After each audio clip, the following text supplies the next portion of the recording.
అమ్మవారికి ఏది ఇష్టం లేదో తెలుసా అండి? లేదు అనే మాట ఆవిడకి ఇష్టమే లేదు. అసలు చెవులో పడనివ్వదు, అస్సలు అననే అనకూడదు. ఇంట్లో ఎప్పుడు ఎవరు కూడా లేదు లేమి పొడసూపకుండా ఉండేదే లక్ష్మీదేవి ఆ ఇంట్లో ఉంటుంది. మనకి అంత చక్కగా ఆవిడ అన్నీ ఇస్తానన్నప్పుడు ఈ బంగారం ఎందుకండి? అసలు ఈ బంగారం మాట ఎవరు తీసుకొచ్చారో కానీ రూపు కొనుక్కోవాలి, ఆవిడకి నగలు వేయాలి, ఆ షాపుల చుట్టూ తిరగాలి, ఎవరు చెప్పారో ఇవన్నీ, ఏ వ్యాపారస్తులు చెప్పారో తెలియదు కానీ దాన్ని ప్రచారం మాత్రం విపరీతంగా చేస్తున్నారు. తెల్లారేపాటికి పూజలు మొదలు పెట్టండి. ఇందాక గురువుగారు చెప్తుంటే నాకు అదే అనిపించింది. 8వ గంట కల్లా మొదలెట్టాలట, అయిపోవడం కాదు. 8 కల్లా మొదలెట్టాలంటే ఆవిడ ఏమైపోవాలంటే ఆ స్త్రీమూర్తి. అసలు అట్లాంటివి ఏమీ లేదండి.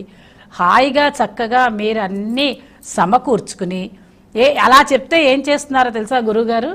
ఏముండదు, స్నానం చేసేసి వచ్చి ఒక నైటీ ధరించి